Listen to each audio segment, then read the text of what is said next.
അസ്സലാമു അലൈക്കും വറഹ്മത്തുള്ളാഹി വബറകാതുഹു. ഖുർആൻ പഠനം 1394, സൂറത്ത് യൂസുഫ് 94 മുതൽ 96 കൂടിയ സൂക്തങ്ങൾ. അഊദു ബില്ലാഹി മിനശ് ശൈത്വാനിർ റജീം. ബിസ്മില്ലാഹിർ റഹ്മാനിർ റഹീം. ولما فصلت العير قال أبوهم إني لأجد ريح يوسف لولا أن تفندون قالوا تالله إنك لفي ضلالك القديم فلما أن جاء البشير ألقاه على وجهه فارتد بصيرا قال ألم أقل لكم إني أعلم من الله ما لا تعلمون. صدق الله العظيم. بسم الله والحمد لله والصلاة والسلام على سيدنا محمد وآله وصحبه ومن تبعهم بإحسان إلى يوم الدين. أما بعد. ولما فصلت العير, ആ യാത്രാ സംഘം പുറപ്പെട്ടപ്പോൾ ഖാല അബൂഹും, അവരുടെ പിതാവ് പറഞ്ഞു, യാക്കൂബ് നബി അലൈഹിസ്സലാം, ഇന്നി ലഅജിദു റീഹ യൂസുഫ്, നിശ്ചയം യൂസുഫ് അലൈഹിസ്സലാമിന്റെ മണം, വാസന എനിക്ക് അനുഭവപ്പെടുന്നുണ്ട്. ലൗലാ അൻ തുഫന്നിദൂൻ, നിങ്ങൾ എന്നെ ബുദ്ധിഭ്രമം ബാധിച്ച ആളായി കണക്കാക്കുന്നില്ലെങ്കിൽ എന്റെ ഈ വാക്ക് നിങ്ങൾക്ക് സ്വീകരിക്കാം. ഖാലു, അവർ പറഞ്ഞു, തല്ലാഹി, അല്ലാഹുവിനെ തന്നെ സത്യം, ഇന്നക ലഫീ ളലാലിക്കൽ ഖദീം, നിങ്ങൾ പഴയ ആ വഴികേടിൽ തന്നെയാണ്. വെച്ചാൽ യൂസുഫ് അലൈഹി ഇസ്ലാം ഇപ്പോഴും സേഫായി ജീവിക്കുന്നുണ്ട് എന്ന നിങ്ങളുടെ മിഥ്യാധാരണയാണ് നിങ്ങളെ കൊണ്ട് ഇങ്ങനെ പറയിപ്പിക്കുന്നത് എന്ന്. ഫലമ്മ അൻജാ അൽ ബഷീറു, അങ്ങനെ സന്തോഷ വാർത്തയുമായി ആള് വന്നപ്പോൾ അൽഖാഹു അലാ വജ്ഹിഹി, ആ കുപ്പായം യാക്കൂബ് നബി അലൈഹി ഇസ്ലാമിന്റെ മുഖത്ത് അദ്ദേഹം വെച്ചുകൊടുത്തു. ഫർത്തദ്ദ ബസീറ, യാക്കൂബ് നബി അലൈഹിസ്സലാം കണ്ണിന് കാഴ്ചയുള്ള ആളായി മാറുകയും ചെയ്തു. അങ്ങനെ കണ്ണിന് കാഴ്ച കിട്ടിയപ്പോൾ ഖാല, യാക്കൂബ് നബി അലൈഹിസ്സലാം ചുറ്റിലുമുള്ളവരോട് പറഞ്ഞു, അലം അഖുല്ലക്കും, നിങ്ങളോട് ഞാൻ പറഞ്ഞില്ലായിരുന്നുവോ, ഇന്നി അഅലമു മിനല്ലാഹി മാ ലാ തഅലമൂൻ, അല്ലാഹുവിൽ നിന്ന് നിങ്ങൾക്കറിയാത്ത ചില വിവരങ്ങൾ എനിക്കറിയാൻ കഴിയുന്നുണ്ടെന്ന് ഞാൻ പറഞ്ഞില്ലായിരുന്നുവോ എന്ന് യാക്കൂബ് നബി അലൈഹിസ്സലാം ചോദിച്ചു. അപ്പോ ഇവിടെ കഴിഞ്ഞ സൂക്തത്തിൽ നമ്മൾ വിശദീകരിച്ചു നിർത്തിയത് യൂസുഫ് നബി അലൈഹിസ്സലാമാണ് ഈജിപ്തിന്റെ ആ ഭക്ഷ്യ വകുപ്പ് കൈകാര്യം ചെയ്തുകൊണ്ടിരിക്കുന്നത് എന്ന യാഥാർത്ഥ്യം. അത് ആർക്കു മനസ്സിലായി? സഹോദരങ്ങൾക്ക് മനസ്സിലായി. എന്നെ കൊല്ലാൻ വേണ്ടിയുള്ള എല്ലാ പദ്ധതികളും തയ്യാറാക്കിയ ജ്യേഷ്ഠന്മാരുടെ മുന്നിൽ സർവപ്രതാപവും ഏറ്റുവാങ്ങിക്കൊണ്ട് നിൽക്കുന്ന യൂസുഫ് നബി അലൈഹിസ്സലാമിനെ കണ്ടപ്പോ അവർക്ക് അവരുടെ ജീവിതത്തിൽ സംഭവിച്ചു പോയ തെറ്റുകുറ്റങ്ങളുടെ പേരിലുള്ള അങ്ങേയറ്റത്തെ വിഷമവും പശ്ചാത്താപവും അതേപോലെ ക്ഷമാപണവും എല്ലാം ഒഴുകി വന്നു. എന്നാൽ അവരുടെ മനസ്സ് വായിച്ചുകൊണ്ട് അവർക്ക് ആശ്വാസത്തിന്റെ ഏറ്റവും വലിയ സന്ദേശം കൈമാറി യൂസുഫ് നബി അലൈഹിസ്സലാം അവരോട് പറഞ്ഞു, പ്രതികാരം ചെയ്യുന്ന ശൈലിയൊന്നും നമ്മുടേതല്ല. അന്ന് നിങ്ങൾക്ക് ബോധമില്ലാത്ത കാലത്ത് നിങ്ങളെന്തൊക്കെയോ കാട്ടിക്കൂട്ടി. എന്നാൽ അതിന് അതേ രൂപത്തിൽ പ്രതികരിക്കുന്നത് നിങ്ങളുടെ അതേ മാനസികാവസ്ഥയുള്ള ആളുകൾക്കല്ലേ സാധിക്കൂ. അള്ളാഹുവിന്റെ അമ്പിയാക്കൾ വിട്ടുവീഴ്ചയുടെ കേദാരങ്ങളായിരിക്കും. വിട്ടുവീഴ്ചയും മാപ്പ് ചെയ്തു കൊടുക്കുന്നതിന്റെയും ആൾരൂപങ്ങളായിരിക്കും അവർ. അതുകൊണ്ട് തന്നെ നിങ്ങളാരും ഇന്ന് വിഷമിക്കേണ്ടതില്ല, നിങ്ങളോടൊരു പ്രതികാരവും ഞാൻ ചെയ്യില്ല. നിങ്ങളുടെ ജീവിതത്തിൽ സംഭവിച്ചു പോയ ആ കറുത്ത നിമിഷങ്ങൾ അല്ലെങ്കിൽ ആ തെറ്റുകുറ്റങ്ങൾ, അതൊക്കെ അള്ളാഹു നിങ്ങൾക്ക് പുറത്തു തരട്ടെ എന്ന് പ്രാർത്ഥിക്കാനാണ് ബഹുമാനപ്പെട്ട യൂസുഫ് നബി അലൈഹി ഇസ്ലാം സമയം കണ്ടെത്തിയത്. അതോടുകൂടെ അവർക്കും സ്വസ്ഥതയും സമാധാനവും ലഭിച്ചു. നഷ്ടപ്പെട്ടു പോയ കുടുംബത്തെ വീണ്ടും ഒന്നിച്ചു കാണാനുള്ള സൗഭാഗ്യം ലഭിച്ച ത്രില്ലിൽ ബഹുമാനപ്പെട്ട യൂസുഫ് നബി അലൈഹിസ്സലാം അവരോട് പറഞ്ഞു, ഇനി നിങ്ങൾ എല്ലാവരും കൂടി ഒന്നിച്ച് ഇങ്ങോട്ട് വരണം. ഉപ്പായെയും അതേപോലെ കുടുംബത്തിലുള്ള മറ്റു മെമ്പേഴ്സിനെയും എല്ലാം കൂട്ടി നമുക്കിനി പഴയ പോലെ ഒരൊറ്റ കുടുംബമായി ഇവിടെ താമസിക്കാം. അതിന് നിങ്ങൾ ഇങ്ങോട്ട് വരണം, വാപ്പായെ കൂട്ടി എന്ന് പറഞ്ഞു. അപ്പോഴാണ് അവർ പറയുന്നത്, വാപ്പാക്ക് യാത്രയൊക്കെ പ്രയാസമായിരിക്കും. കാരണം നിങ്ങളെ കാണാതായത് മുതൽ കരഞ്ഞിട്ട് കണ്ണിന്റെ കാഴ്ചക്ക് നല്ല മങ്ങലുണ്ട്. അതുകൊണ്ട് യാത്ര പ്രയാസമായിരിക്കും. അതാണോ പ്രശ്നം?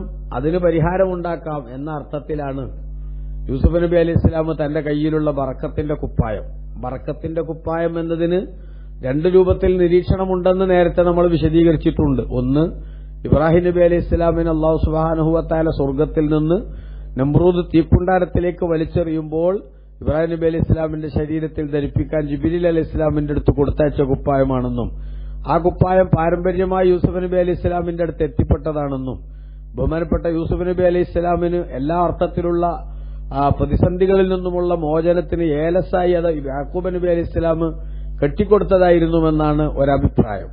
മറ്റൊരു അഭിപ്രായം യൂസുഫ് നബി അലൈഹി ഇസ്ലാം ധരിച്ചുകൊണ്ടിരുന്ന അദ്ദേഹത്തിന്റെ കുപ്പായം തന്നെയാണെന്നാണ്. രണ്ടാണെങ്കിലും ആ കുപ്പായം അനുഗ്രഹീതമായ കുപ്പായം തന്നെയാണ്. എന്തുകൊണ്ട്? അമ്പിയാക്കളുമായി ബന്ധപ്പെട്ട വസ്തുക്കൾ, ആ വസ്തുക്കൾക്കെല്ലാം വലിയ പവറും വലിയ ബർക്കത്തുമുണ്ട്. അത് മുസ്ലിമീങ്ങൾ വിശ്വസിക്കുന്നതും വിശ്വസിക്കേണ്ടതും അങ്ങനെ തന്നെയാണ്. സാധാരണ മനുഷ്യന്മാരുടെ ബന്ധപ്പെട്ട വസ്തുക്കളുടെ നിയമമല്ല. അമ്പിയാക്കളുമായി ബന്ധപ്പെട്ട വസ്തുക്കൾക്ക് ഇത് ഇസ്ലാമിന്റെ ഒരു പൊതുവായിട്ടുള്ള ഒരു നിലപാടാണ്. ഈ നിലപാട് ഉൾക്കൊള്ളാൻ മനസ്സ് പാകപ്പെടുന്നില്ലെങ്കിൽ പിന്നെ ഈ മതത്തിൽ അവർക്ക് എന്തുമാത്രം സ്ഥാനമുണ്ടാകുമെന്നത് അവർ ചിന്തിക്കേണ്ടതും മനസ്സിലാക്കേണ്ടതും തന്നെയാണ്. നമ്മുടെ കുപ്പായത്തിനേക്കാൾ ഒരു പ്രത്യേകതയും അമ്പിയാക്കളുടെ കുപ്പായത്തിനില്ല. നമ്മുടെ കേശത്തേക്കാൾ ഒരു പ്രത്യേകതയും നബിതങ്ങളുടെ അതടക്കമുള്ള അമ്പിയായിന്റെ കേശത്തിനില്ല എന്നൊന്നുമുള്ള ആ പ്രഖ്യാപനം അത് ശരിയായ നിലപാടല്ല. മറിച്ച് അല്ലാഹു തആല വലിയ ആദരവും അംഗീകാരവും കൊടുത്ത അമ്പിയാവ്, ആ അമ്പിയാക്കൾ അവരുമായി ബന്ധപ്പെട്ട വസ്തുക്കളിലെല്ലാം അനുഗ്രഹം വർഷിച്ചുകൊണ്ട് തന്നെ കടന്നുപോകാൻ പറ്റും വിധത്തിലുള്ള സൗഭാഗ്യത്തിന് അല്ലാഹു തെരഞ്ഞെടുത്തവരാണ്. അപ്പൊ അതുകൊണ്ട് തന്നെ അവരുമായി ബന്ധപ്പെട്ടവരുടെ തിരുശേഷിപ്പുകൾ, ആ തിരുശേഷിപ്പുകൾക്കും വലിയ മഹത്വവും വലിയ സ്ഥാനവുമുണ്ട്. ഖുർആനിൽ തന്നെ നമുക്ക് അതുമായി ബന്ധപ്പെട്ട എമ്പാടും സംഭവങ്ങൾ കാണാമല്ലോ. ഇപ്പൊ മൂസാ നബി അലൈഹിസ്സലാമിന്റെ കാലത്ത് ഇസ്രായേലികളിൽ തന്നെ മൂസാ നബി അലൈഹിസ്സലാമിന്റെ അതേപോലെ തന്നെ ഹാറൂൻ നബി അലൈഹി ഇസ്ലാമിന്റെയും തിരുശേഷിപ്പുകൾ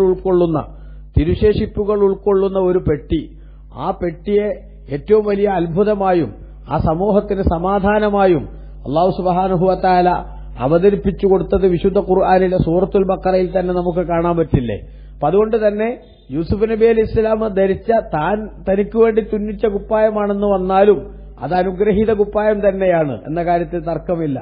നബി സല്ലല്ലാഹു അലൈഹി വസല്ലമ തങ്ങളുടെ ജീവിതത്തിൽ തങ്ങൾ എപ്പോഴും അവിടുത്തെ ശരീരത്തിലൊന്ന് ഇട്ട ഒരു കുപ്പായം മുത്തനബിന്റെ വഫാത്ത് കഴിഞ്ഞ് പതിറ്റാണ്ടുകൾക്ക് ശേഷവും മഹാന്മാരായ സഹാബത്ത് ആ കുപ്പായം അനുഗ്രഹത്തിനു വേണ്ടി സൂക്ഷിച്ചത് ഇസ്ലാമിക ചരിത്രം രേഖപ്പെടുത്തുന്നുണ്ട്. ഇമാം മുസ്ലിം റളിയല്ലാഹുവിനടുത്ത് സഹീഹിൽ ഉദ്ധരിക്കുന്ന ഹദീസിൽ കാണാമല്ലോ, അസ്മാ ബീബി റളിയല്ലാഹു അൻഹ, അബൂബക്കർ സിദ്ദീഖ് റളിയല്ലാഹു അൻഹുവിന്റെ പൊന്നുമോൾ ആയിഷ ബീബി റളിയല്ലാഹു അൻഹയുടെ പ്രിയപ്പെട്ട സഹോദരി, നബി സല്ലല്ലാഹു അലൈഹി വസല്ലമ തങ്ങളുടെ ഭാര്യ സഹോദരി, ആ അസ്മാ ബീബി റളിയല്ലാഹു അൻഹ ഒരിക്കലൊരു കുപ്പായം ഇങ്ങനെ എടുത്ത് കാണിച്ചിട്ട് പറയുകയാണ്, ഹാദിഹി ജുബ്ബത്തു റസൂലില്ലാഹ് സല്ലല്ലാഹു അലൈഹി വസല്ലം, ഇത് നബി തങ്ങളുടെ ജുബ്ബയാണ്.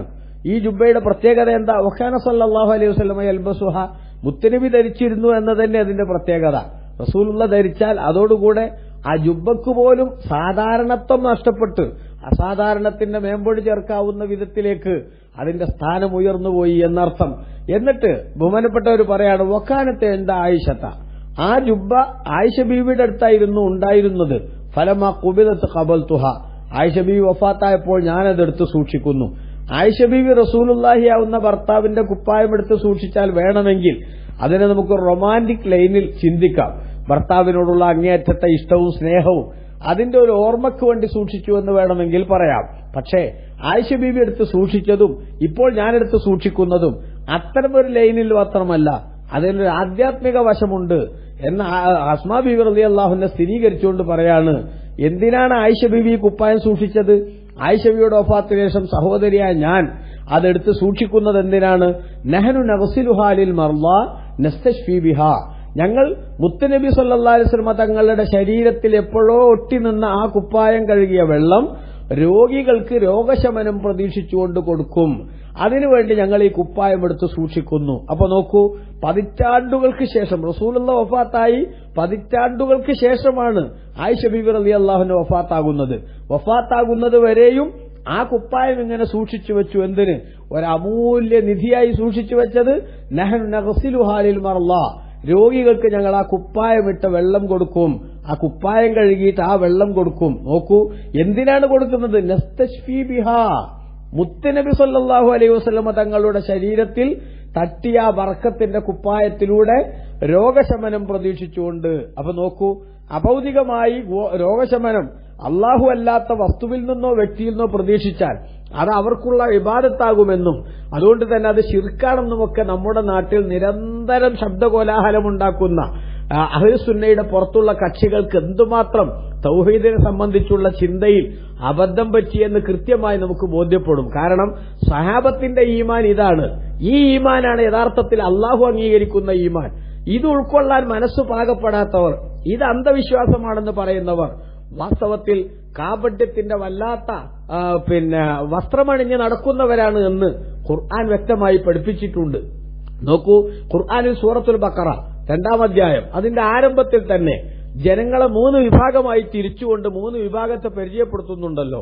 ഒന്ന് മുത്തഖീങ്ങൾ എന്ന് പറയുന്ന വിഭാഗം, രണ്ടാമത്തേത് കാഫിറുകൾ എന്ന് പറയുന്ന വിഭാഗം, മൂന്നാമത്തേത് മുനാഫിഖുകൾ എന്ന് പറയുന്ന വിഭാഗം. ആ മുനാഫിഖുകൾ എന്ന് പറയുന്ന വിഭാഗത്തെ അള്ളാഹു തആല പരിചയപ്പെടുത്തുമ്പോൾ അവിടെ അള്ളാഹു പറഞ്ഞൊരു ഒരു സംഗതി ഉണ്ടെന്താ? വൈദാ ഖീല ലഹും ആമിനൂ കമാ ആമന സുഫഹാഉ, വിഡ്ഢികൾ വൈദാ ഖീല ലഹും ആമിനൂ കമാ ആമനന്നാസ്, അന്നാസാകുന്ന സഹാബത്ത് വിശ്വസിച്ചതുപോലെ വിശ്വസിക്കൂ എന്നവരോട് പറയപ്പെട്ടാൽ ഖാലു, ആ കപടന്മാര് ചോദിക്കുക, അനുഅ്മിനു കമാ ആമന സുഫഹാ, ആ വിഡ്ഢികൾ വിശ്വസിച്ചതുപോലെ വിശ്വസിക്കാനോ? അതിന് ഞങ്ങളെ കിട്ടില്ല എന്നായിരിക്കും. അപ്പൊ നോക്കൂ, സഹാബത്തിന്റെ വിശ്വാസം നിങ്ങളും വിശ്വസിക്കൂ എന്ന് കപടന്മാരോട് പറഞ്ഞാൽ ആ കപടന്മാരത് സമ്മതിച്ചു കൊടുക്കില്ല. സഹാബത്ത് വിഡ്ഢികളാണ്, ലോകം തിരിയാത്തവരാണ്, അവരൊരു തരം വിവരക്കേടിന്റെ ആളുകളാണ് എന്നായിരുന്നു ഇവരുടെ ധാരണ. അപ്പൊ നോക്കൂ, ആ സഹാബത്തിന്റെ ഈമാൻ നമുക്ക് എപ്പോഴാണോ ഉണ്ടാവുന്നത് അന്നാണ് നമ്മൾ മുഅ്മിനീങ്ങളാവുന്നത്, അന്നാണ് നമ്മൾ സത്യവിശ്വാസികളാവുന്നത്. ഈ കാര്യത്തിൽ ഒരു തർക്കത്തിന്റെ ആവശ്യമില്ലല്ലോ. എങ്കിൽ സഹാബത്തിന്റെ ഈമാനാണ് പറയുന്നത്. എന്ത്? മുത്തുനബി സല്ലല്ലാഹു അലൈഹി വസല്ലം തങ്ങൾ അവിടുത്തെ ജീവിതത്തിൽ എപ്പോഴോ ഒന്ന് ശരീരത്തോട് ടച്ച് ചെയ്തിട്ടുള്ള വസ്ത്രം, ആ വസ്ത്രം കഴുകിയ വെള്ളം പതിറ്റാണ്ടുകൾക്ക് ശേഷവും ആ വസ്ത്രം കഴുകിയ വെള്ളം രോഗശമനത്തിന് ഉപയോഗിക്കാൻ പറ്റുമെന്നാണ് സഹാബത്തിന്റെ വിശ്വാസം. എങ്കിൽ ആ വിശ്വാസം എപ്പോഴാണോ നമ്മുടെ മനസ്സിൽ രൂഢമൂലമാകുന്നത് അപ്പോഴേ നമുക്ക് ഈമാനുണ്ടാവൂ. വേറൊന്നും ഇതിന്റെ വിശ്വാസത്തിന്റെ കാര്യത്തിൽ ഇതിന്റെ അപ്പുറം ഒന്നും പറയുന്നതിന് അർത്ഥമില്ല. എങ്കിൽ യൂസുഫ് നബി അലൈഹി ഇസ്ലാമിന്റെ സ്വന്തം കുപ്പായമാണെന്ന് വന്നാലും, ഇനി ഇബ്രാഹിം നബി അലൈഹി ഇസ്ലാമിൽ നിന്ന് പാരമ്പര്യമായി കിട്ടിയ കുപ്പായമാണെന്ന് വന്നാലും, രണ്ടാണെങ്കിലും അത് ബർക്കത്തിന്റെ കുപ്പായം തന്നെ. ആ കുപ്പായവുമായിട്ട് ആര് പുറപ്പെടുന്നു?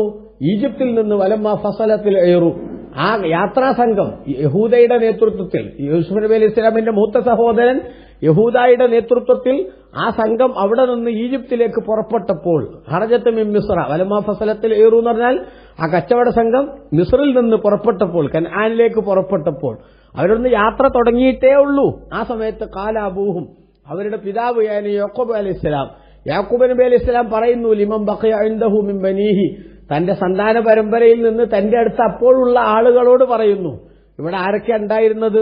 മക്കളെ കൂട്ടത്തിൽ ആരെങ്കിലും ഉണ്ടായിരുന്നു? ചിലരവിടെ ഉണ്ടായിരുന്നുവെന്നും അതല്ല പേരക്കുട്ടികളാണ് അവിടെ ഉണ്ടായിരുന്നതെന്നും മറ്റു കുടുംബങ്ങളാണ് ഉണ്ടായിരുന്നതെന്നും ഖുർആൻ വ്യാഖ്യാതാക്കൾ വിശദീകരിക്കുന്നുണ്ട്. കാരണം മക്കൾ മുഴുവനും നേരത്തെ തന്നെ എങ്ങോട്ട് പോയിട്ടുണ്ട്? ഈജിപ്തിലേക്ക് പോയിട്ടുണ്ട്.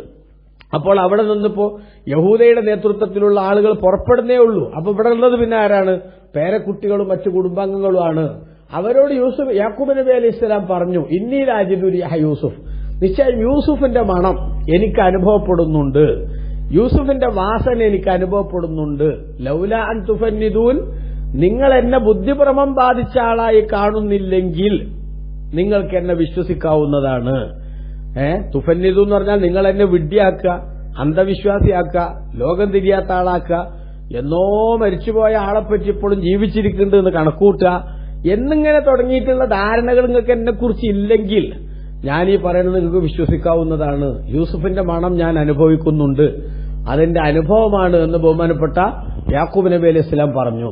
അപ്പോ യാത്രാസംഘം മിസ്റിൽ നിന്ന് പുറപ്പെട്ടിട്ട് കുറച്ചിങ്ങോട്ട് വരുമ്പോഴേക്കാണ് യൂസുഫ് നബി അലൈഹി ഇസ്ലാമിന്റെ മണം യാക്കൂബ് നബി അലൈഹി ഇസ്ലാമിന്റെ മൂക്കിലേക്ക് അടിച്ചു വീശുന്നത് എന്ന് പറഞ്ഞാൽ പ്രത്യേകം സഭാ കാറ്റ് അള്ളാഹുവിനോട് അനുവാദം ചോദിക്കുകയും യാക്കൂബ് നബി അലൈഹി ഇസ്ലാമിന്റെ മനസ്സിലേക്ക് വലിയ സന്തോഷം ഇപ്പോഴേ കൈമാറുന്നതിനു വേണ്ടി 8 ദിനം സഞ്ചരിക്കാനുള്ള ദൂരത്ത് വെച്ച് എന്നും, അതല്ല 80 ഫർസഖ് ദൂരത്ത് വെച്ച് എന്നും, അതല്ല 1 മാസം സഞ്ചരിക്കാനുള്ള വഴി ദൂരത്തിന്റെ അകലത്ത് വെച്ച് തന്നെ ആ മണം ഇങ്ങോട്ട് എത്തിയെന്നുമൊക്കെ വ്യാഖ്യാതാക്കൾ നിരീക്ഷിക്കുന്നുണ്ട്.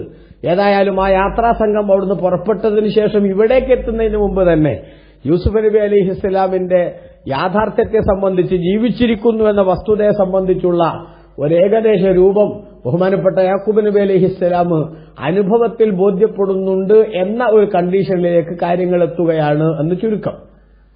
ബഹുമാനപ്പെട്ട ഇമാം ബഗവി റളിയല്ലാഹു അൻഹു ഈ ആയത്ത് വിശദീകരിക്കുന്നിടത്ത് പറയുന്നത് കാണാം.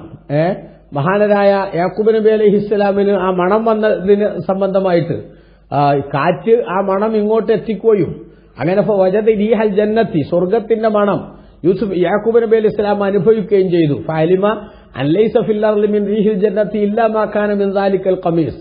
ഇപ്പോൾ സ്വർഗത്തിന്റെ ഒരു മണം ഇങ്ങോട്ട് ലഭിക്കണമെങ്കിൽ യൂസുഫ് നബി അലൈഹിസ്സലാമിൽ ഞാൻ നിക്ഷേപിച്ചിരുന്ന ആ ഖമീസ് അതായിരിക്കുമെന്ന് യാക്കൂബ് നബി അലൈഹിസ്സലാം ഉറപ്പിക്കുകയും അതിന്റെ അടിസ്ഥാനത്തിൽ ഇങ്ങനെ പറയുകയും ചെയ്തു എന്ന് ബഹുമാനപ്പെട്ട ഇമാം ബഗവി റളിയല്ലാഹു അൻഹു തന്റെ തഫ്സീറിൽ രേഖപ്പെടുത്തുന്നുണ്ട്. ഏതായാലും യാക്കൂബ് നബി അലൈഹിസ്സലാം പറയുന്നത്, ഞാനീ പറയുന്നത് നിങ്ങൾക്ക് വിശ്വാസമാവില്ല, ഞാൻ വയസ്സനാണ്, എന്തൊക്കെയാ അത്തുംപിത്തും പറയുകയാണ് എന്നൊക്കെയായിരിക്കും നിങ്ങൾ എന്നോട് പ്രതികരിക്കുക. പക്ഷെ ഞാൻ പറയുന്നത് വിശ്വസിക്കാൻ നിങ്ങൾക്ക് മനസ്സുണ്ടെങ്കിൽ നിങ്ങൾക്ക് വിശ്വാസമാകും, യൂസുഫിന്റെ മണം ഞാൻ അനുഭവിക്കുന്നുണ്ട് എന്ന് പറഞ്ഞു.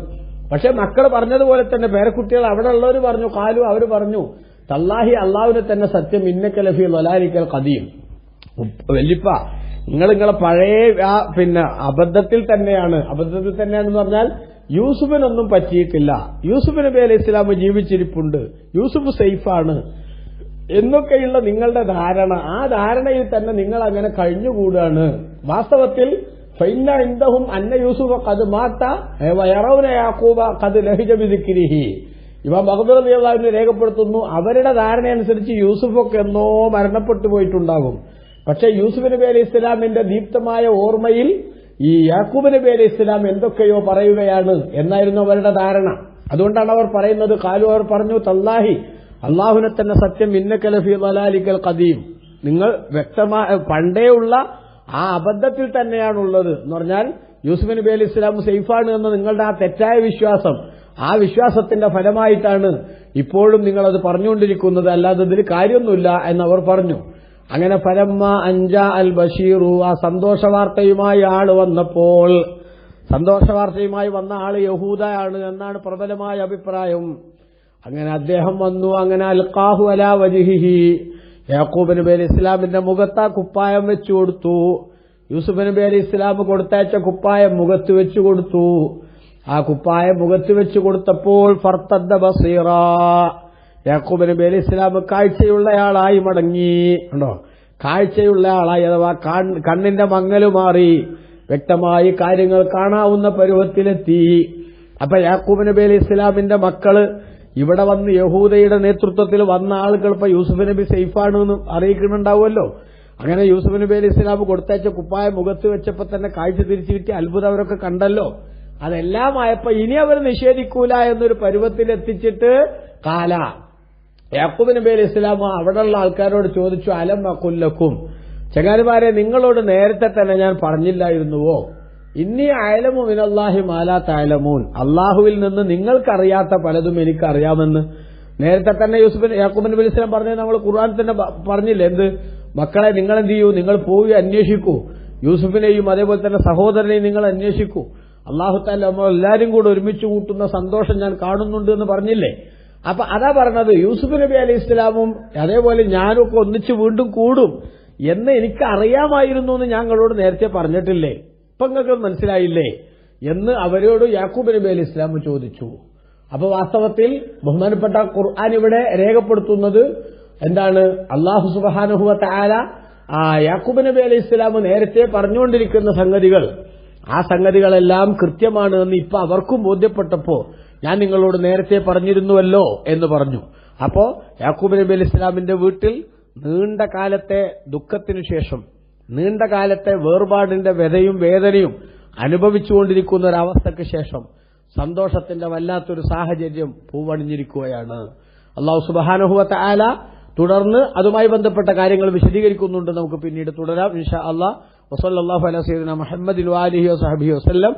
വൽഹംദുലില്ലാഹി റബ്ബിൽ ആലമീൻ. അസ്സലാമു അലൈക്കും.